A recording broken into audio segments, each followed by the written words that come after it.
on all my deepest, darkest secrets regarding airline travel. We're gonna talk about my usual process for finding cheap flights, some web hacks for lowering prices. I'm even gonna show you a special tool I use you probably haven't heard of that created so much controversy they literally got sued by United Airlines. Luckily, this website won the case, and yes, you can still use it. So when we're searching for cheap flights, the first thing we're gonna wanna do is clear our cookies.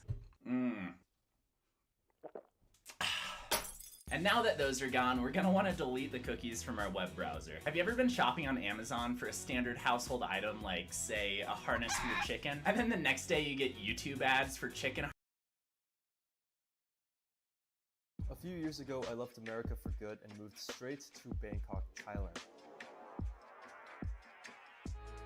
I'm gonna explain why I pretty much permanently left America and how much more my quality of life has improved. I'm gonna give you a little bit of my story just to show you some context and where I'm coming from. I was born in America in a small city in the suburbs from a lower class family, and ever since I was a teenager, I always wanted to be successful and rich. I saw everyone around me on social media just living their best lives, traveling, going to beautiful hotels, and doing all these fancy things, and that's really why I wanted to be successful, was to be able to kind of achieve some of those things. I was convinced that I could do it, so I began my entrepreneurial journey at around 18. I started multiple businesses, failed a lot, just kept trying, and basically just grinded away for several years, just in isolation, just constantly working. Long story short, I eventually found success enough so that I was able to move away from a small city, actually one of the most dangerous cities in America, move all the way from there to New York City. And I was able to retire my dad as well. So this was one of the best things. Like, life was going very well, and I had basically achieved all my dreams. I was just living this lavish, very grand lifestyle. Yeah, everything was good until it wasn't. I found out that this thing that I was working so hard for, this lifestyle, all this money that I was working for, like this status, the destination I was working so hard for, didn't end up making me feel fulfilled. I had a lot of money. I was in the best city in America. Like, there's nowhere in my mind, there's nowhere that's topping New York. So I was like, wow, there's nothing really left. There's nothing else to strive for. This is it. And every day I would ask myself, like, how do I fill myself with as much pleasure as possible? I started getting so depressed, and a lot of these problems, they amplified in New York City, and I feel like I just had to leave New York. So I decided to try and live around and travel around in America, but I wanted to get out of my comfort zone and just do a spontaneous trip somewhere. I did some research and I decided I'm gonna visit Bangkok, Thailand. My plan was just to stay there for a while and then, cure my depression and then probably just come back to America. So that's what I did. I came to Bangkok, Thailand in the middle of the pandemic. I endured the 14-day quarantine, which was, I don't even know how I did that. And I just quickly fell in love with the city. When I first arrived in Thailand, I realized that many of the locals actually didn't know that much English, and it was a bit difficult getting around. So when you first visit any new country, I think you should at least pick up some of the basics and essentials. That's why I recommend Italki, one of the best language learning platforms. Now, the best thing about Italki is that you can learn from over 150 languages with live video calls with actual native speaking teachers. With Italki, you can get one-on-one customer care. You only need to pay per lesson. Improve was ordering food at a restaurant. Nadomon here made me very I actually get to practice real-life speech face-to-face with a local. I had wished I'd known earlier when I first arrived in Thailand. Click the link in the description to start your own lesson. This discount is only available for the first about America. It just back in America, all the things that I didn't like about America, it just became a lot more apparent. And it gave me a huge reality check on the toxic lifestyle I was living. While I do love a lot of things about America, there are a lot of things I didn't like about America, which I'm going to mention right now. The never-ending consumerism. It's like you're always buying things to try and keep up with the Joneses, to try and impress other people. I feel like that's a huge part of American culture, is just constantly trying to consume and never feeling like you have enough. And also like the livability of America. Unless you're in a huge urban city, most of America is built for cars. They're not built for walking. So you cannot walk to like the nearest market or a cafe or like see a bunch of people gathered outside just enjoying the city, enjoying each other's presence. It's more like you wake up by an alarm, you commute to work or to school, like pretty much for the majority of your life, and then you commute back to your home and you eat and then you sleep. And then rinse and repeat. And then maybe on the weekends you will go out. So that's like pretty much like majority of people live their life that way. And it feels like very soul sucking. And here in Thailand, the way I live my lifestyle here, it's kind of like the way a lot of people would live their life on vacation. Like, for example, going to an onsen spa or staying at an accommodation with a beautiful sunset, rooftop pool that looks like it could could be like a 5-star hotel that costs like thousands of dollars a night. And I'm living that kind of lifestyle here in Bangkok for incredibly cheap. So it's like, this is the daily norm for me because it's accessible and it's affordable. Whereas if I were to do these things in America, I would have to have a lot of money to access this kind of lifestyle. Another thing is the polarization and the division of America. It's like you cannot even have an opinion about anything that's even remotely disagreeable without everybody trying to cancel you, or without like your quote unquote friends trying to say how you're such a bad person. Like I've seen like families and friends just torn apart by politics about like topics like this. You cannot even have a conversation because everybody just is so politically triggered, and it's done by like the people at the top. Truly think that the people that are running America do not have the average person's best interests in mind. Call me a conspiracy theorist or whatever, but I've seen that happen a lot in America. Next is safety and crime. Actually, in my apartment that I was living in, I lived in Wall Street, by the way, which is not a bad area in town. Somebody got killed there, and then just a few minutes walk from my apartment, this Asian guy was walking. Some guy looked at him and he didn't like the way he looked, so he literally stabbed him in the back. Now, I was living in New York during the pandemic, so a lot of Asian hate crimes were happening. Asian grandmas being pushed in the trains, and just like Asian people just being beaten up. I'm not trying to be like a victim here, but I was extremely conscious of the potential danger around me. If you look on the news or social media, like there's just random assaults, random killings, random stabbings in the West. You know, all these malls and all these stores are getting shoplifted, and just like crime is exploding in America or in the West. And it's really sad to see, and it doesn't feel safe. It doesn't feel secure. Not only that, but it's also extremely overpriced, and inflation is just skyrocketing. Like people would be spending like $3,000 for an apartment that's unfurnished, that has no nice view of the city, that has no like nice pool. It's just like a basic place that costs like thousands. And I'm like, dude, if they came to Thailand, they could live like a king for like $500 a month. But it's so normalized to spend such a ton of money in America on basic living standards. Another thing is the culture and the lack of compassion for each other. I think why America is very successful and prosperous is because of its individualism and the concept of like the American dream, just constantly just trying to make it, trying to be successful. Whereas in Asia, it's very collectivist, which I really like, and just really looking out for another. And another thing is all the toxic ingredients in like products and foods and literally everything in our environment. Like I can't even go to a grocery store without half of the things on the shelf not being fit for human consumption, like all the chemicals, and none of this stuff is banned. Like if I compare like a cereal box here in Thailand versus the same cereal in America, the ingredient list is massively different. So I just feel like in America, like a lot of it's poison, a lot of it's garbage. Whether it's intentional or not, it's just, it is what it is. I cannot trust anything, like the news, the things I'm eating, the water I'm drinking. It's like, why can't I just live in a society where things are good and things aren't like trying to cause me damage or cause me harm? And I feel like a lot of things in America are just, or in America, it's just like you have so much distrust in everything. And lastly, it's transportation. For me personally, I hate driving. I hate the liability of having a car and just having to fill up gas, having to sit in traffic. But to be honest, the subway system in New York was pretty good and pretty convenient. But that's not like anywhere else in America where there's no such thing as like a train. You have to pretty much drive everywhere. So yeah, that's pretty much a short list of all the things I don't really like about America. And I feel like Bangkok in particular didn't have a lot of these problems. So I questioned why I had to stay. Why can't I just leave? And I was in a perfect position to do that because I was financially secure. I didn't have like a mortgage or like a bunch of liabilities. So I eventually just ended up selling everything I owned in America. I took the leap of faith and bought the one-way ticket to Bangkok, Thailand with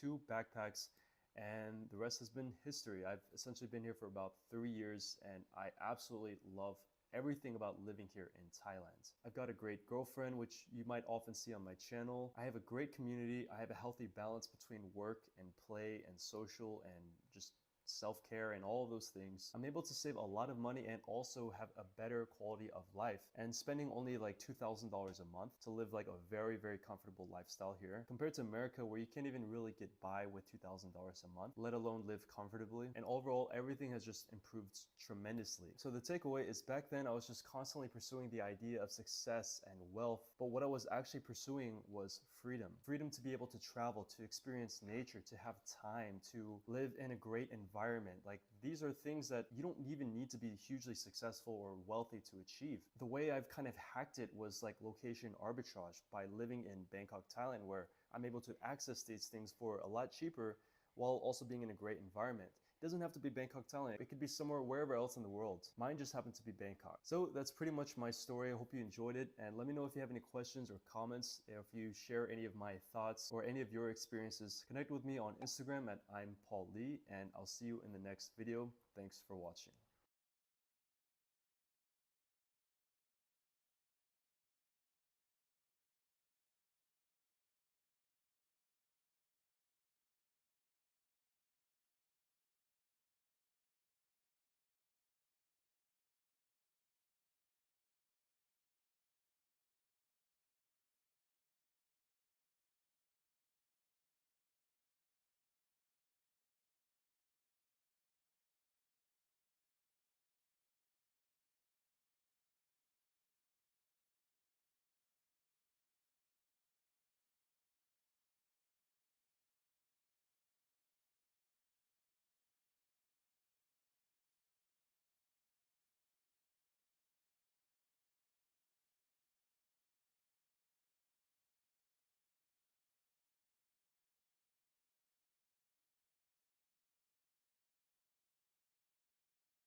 So how much does it cost to live here in the big city of Bangkok? That's what you guys are always asking me. This is the most requested video series on my channel where I actually interview someone and they detail their monthly budget. Today we're gonna meet Greg, who's spending $1,400 a month. That's about 50,000 Thai baht.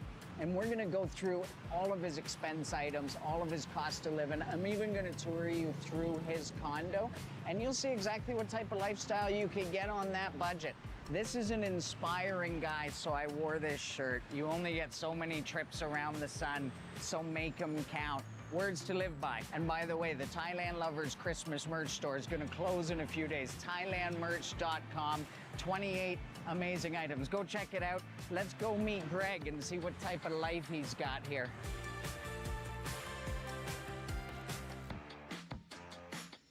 So how's it going, man? It's going great. A fantastic time here. Thanks for doing this. Could you just introduce yourself to everyone? Sure. I'm Greg, and I'm from Tampa, Florida, and I've been living overseas for about 24 years as an international teacher. Decided to take a break, and here I'm in the beautiful city of Bangkok. How long you been in Bangkok? I've been through many times since about maybe 2000. It felt like home when I decided to make this my home for the next year at least. We appreciate you kind of getting into your monthly budget and sharing this. Yeah. Now it's time to kind of see what type of life you lead. Okay, For 1,381 US. Is that about Yes. 50,000 baht? It is, even a little bit less, I think. So let's get right into it. I'm gonna go line by line, and I want you to kind of paint a picture as to what sort of lifestyle, how you're spending this money. So first up, we got breakfast. 40 bucks a month, so that's about $1.30 a day. What do you do for breakfast? To be honest, I'm slow to wake up now that I'm not having to wake up so early for work. So it's just an easy put together for myself in my condo. Just a simple little oatmeal, some sliced bananas, some honey on top, some coffee, maybe a little side of fruit. It's pretty simple. And where do you, so you go grocery shopping? Yeah. I've got a beautiful 2 markets that are walking distance from me, Western style markets, so it's easy to pick those things up really cheap.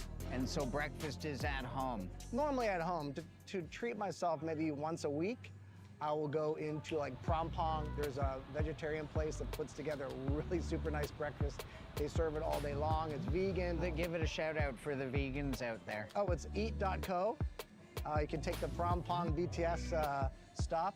It's about 350 plus a nice coffee, so it's about 400 baht. How often do you do that? Still cheap compared to America or Canada. Maybe once every couple of weeks. So that's breakfast. Lunch, you got 60 bucks, so $2 a day for lunch. That's about 60, 70 baht. What do you do for lunch? Usually for lunch, often many days, if I wake up a little later, I'll have a bigger breakfast, and then I will just have an early dinner. So I'm almost like a 2-meal guy. Yeah. And maybe a little snack in the middle. But if I do a lunch, like I said, I'll put something together really easily, or I'll just be out somewhere catching a movie or something, and I'll pop over to Terminal 21 or something and hit one of the really inexpensive food courts. Still, it's gonna be a couple of bucks at the most. So breakfast, lunch, let's just finish off the food thing. You got dinner at 80 bucks, so you're stepping up the ladder here. So that's about $2.50, $3 a day. If you're only doing 2 meals, maybe you can combine those, splurge a little. Like, Yeah, for sure. How do you deal with dinner? Absolutely, maybe get a beer with dinner. So we just came from a place called Udom Suk. That's one of my newfound favorite food streets. It's got fantastic variety there. Popped over there, got some chicken skewers, got 3 or 4 side dishes, Thai food, some little chive dumpling kind of things, a big bag of fruit. Walked away from that whole thing was maybe $7 US or something, and that's gonna be my dinner for the next 2 nights. Should give some context, you guys. So we're at Punawiti BTS station. You can probably see the train just pulled in behind us. And this is a little bit out from the kind of core, the central Bangkok.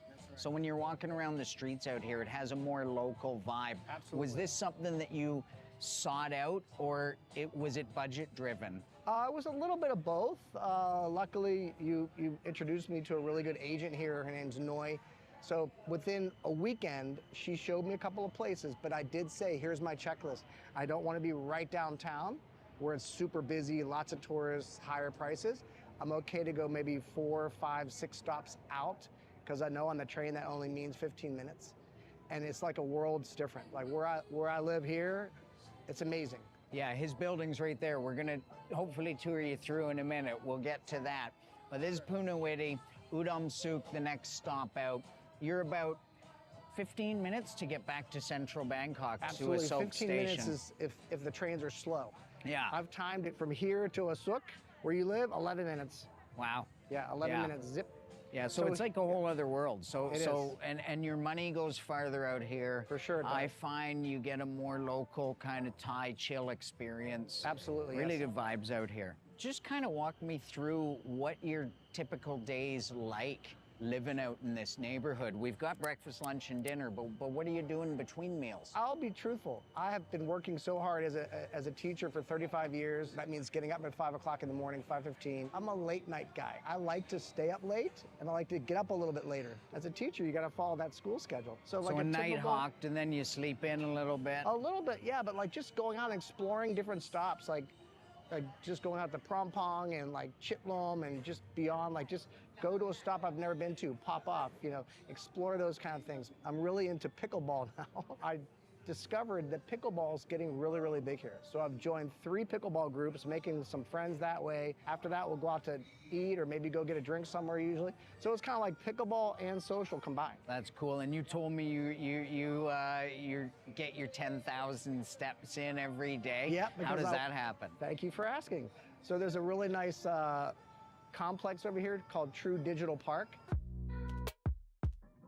So I go over there quite often for shopping, but they've got an elevated track, which is beautiful because it's 4 levels up, it's off the street, smog of the bikes and things, and it's actually a track. It's covered, so it rains, doesn't matter. And so you've got the fast lane and the slow lane. So I put myself in the slow lane, but you can still walk pretty fast, and you can get some really nice, relaxed walking around there, a little, nice pace. Get my 10,000 steps, listen to some podcasts. We walk, we go for coffee after or something like that. They make a really nice Vietnamese coffee. So it's Mika or Micah, I'm not sure. I call it Mika, and there's several of them around. She prepares it. It's a nice iced coffee. It sounds like a lazy man's exercise because in the kind of a way it is. So I'm walking, sipping my coffee as I'm getting my 10,000 steps in. That's just a short walk from here. Yeah, so I'll just walk out of my complex here. And I'll just kind of scoot past the bar, get up on the skywalk, walk not even like 5 to 7 minutes, and it's right there. And then do they have food in there, True Digital? Oh yeah, they've got all kinds of ethnic foods. Of course, Thai, love Japanese. So the mall has a Japanese feel to it. So there's several Japanese restaurants, Korean restaurants, I'm sure you'd enjoy that. Of course, you got your KFC, your McDonald's, several types of coffee and tea places, anything. So if you want to have kind of like that Western, like pick-me-up food-wise or whatever, you can go over there. But my favorite tends to be the food court that's on the top. It's rare to have a food court that actually has draft beers. Back home, mall food courts, you generally avoid them. They're overpriced. It's all fast food. So you could get just like a simple little noodle soup and a little side dish of whatever you want. It's still, we're looking at under $3. Just have a glass of beer or something that might bring the price up. But to be honest, because the budget is so affordable compared to like America or Canada. If I happen to spend a couple extra $100 in a given month, it's not going to break the bank. I'm going on the cheaper end only because I'm turning 59 next month. There's no purpose. You wouldn't in have me. guessed that. I Yeah, you wasn't sure. would've. I wasn't sure if Depends you on tell. what shot you're getting here. I wasn't sure if you'd tell them your put extra age, but man, like No, I would have guessed that.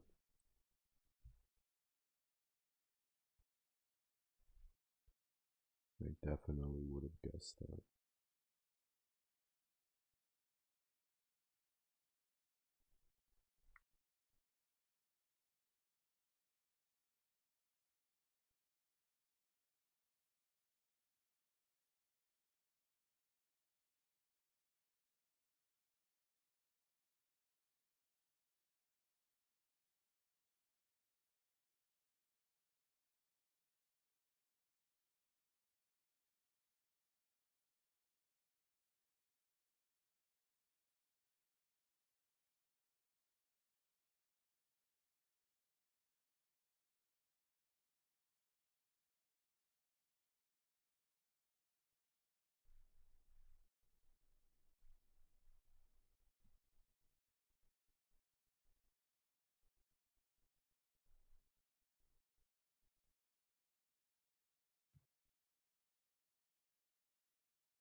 要不要喝杯茶？带多一点那个你们那个国家的女孩子过来啊！首先祝大家身体健康，万事如意，万事只能飞。蚂蚱，试一下。Alright, guys, let's see this, yeah. 哦，太好了！完了叔，每天在这做按摩。18岁。18岁。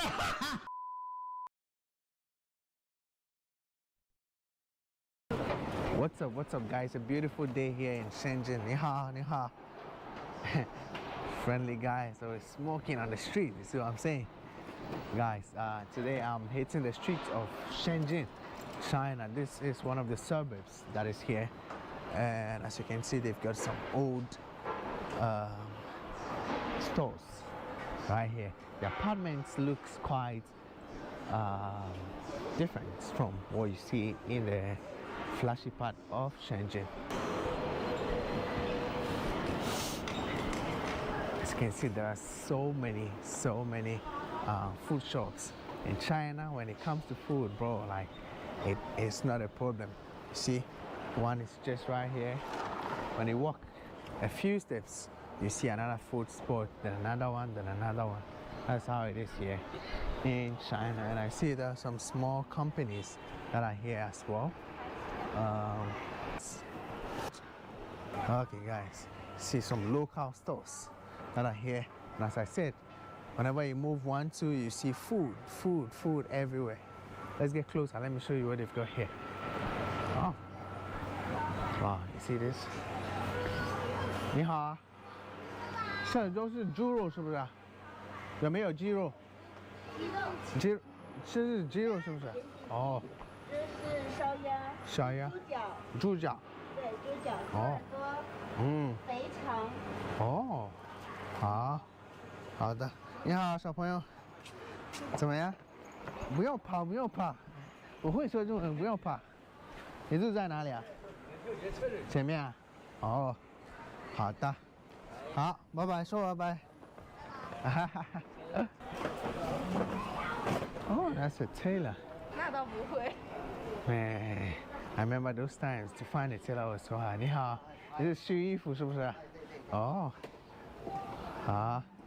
那你做这个工作大概多久啊？有好多年了。好多年，10年多是不是？对，你这普通话说真标准。没有，还在学的。还好。哦，然后我自己拿我的材料来，你可以然后选我需要这样的，你可以帮我做是不是？可以的。哦，好的，然后也修，衣服有问题的话也可以修。也可以修。哦，好的，那修衣服的话大概多少钱？这个很难说，看你修什么吧。修什么？哦，正常是好多人来修那个是大概多少钱？他们的衣服是？打比方就打修裤脚，大概就裤脚8块钱。哦，那么便宜啊！哦，好的，好，非常感谢你啊，祝你生意兴隆啊！好，你好 ，Hello，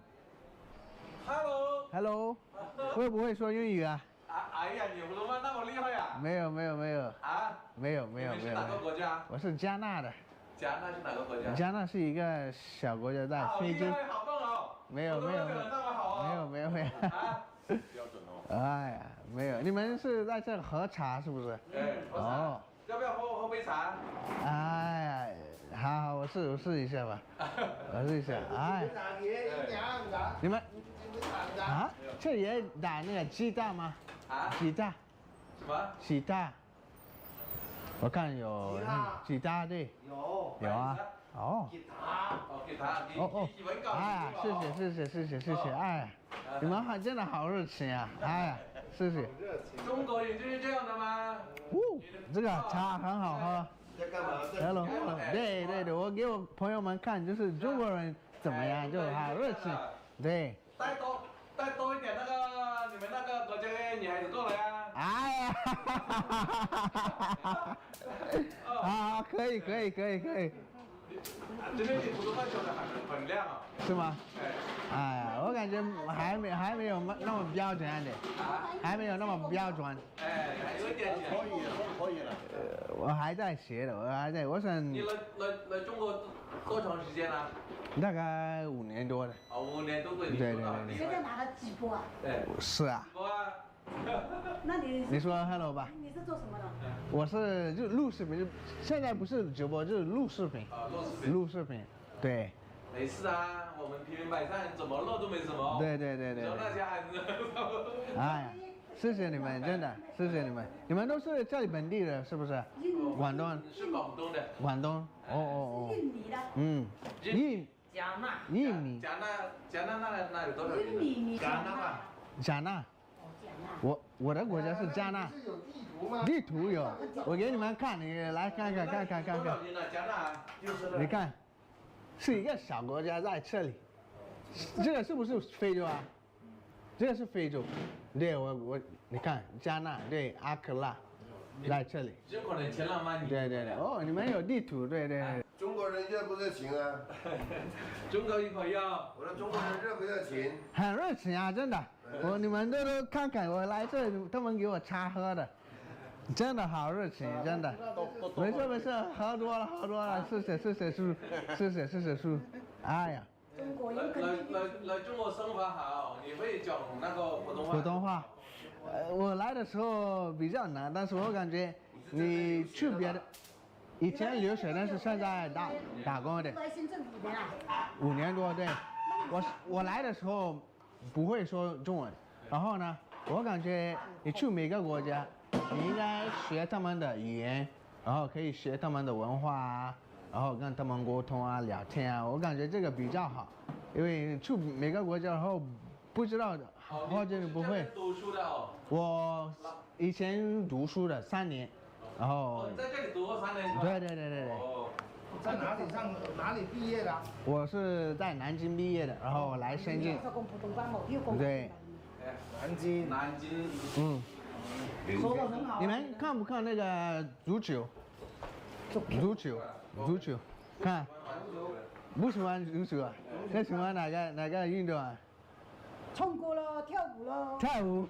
啊哈哈。那你唱歌吧，唱一首歌。非洲。唱一首歌。对。中国人足球比较。像明光。那个知道吗？对。我唱一首歌。黄树之年回味。可以。好。你要我唱什么歌都可以。你唱。录 IDK 哦，check it out。对呀。我给你一个麦克，你唱一下。是啊，你要唱什么歌？你这个可以唱歌的。对呀。你唱，你拿，然后唱歌。对。这个。加油啊！你说，听得到，我听得到。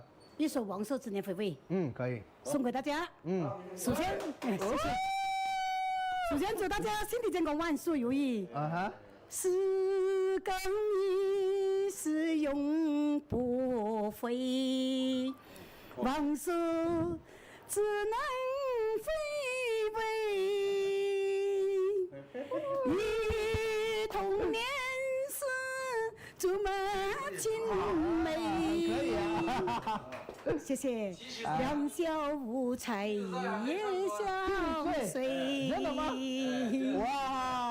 春风又。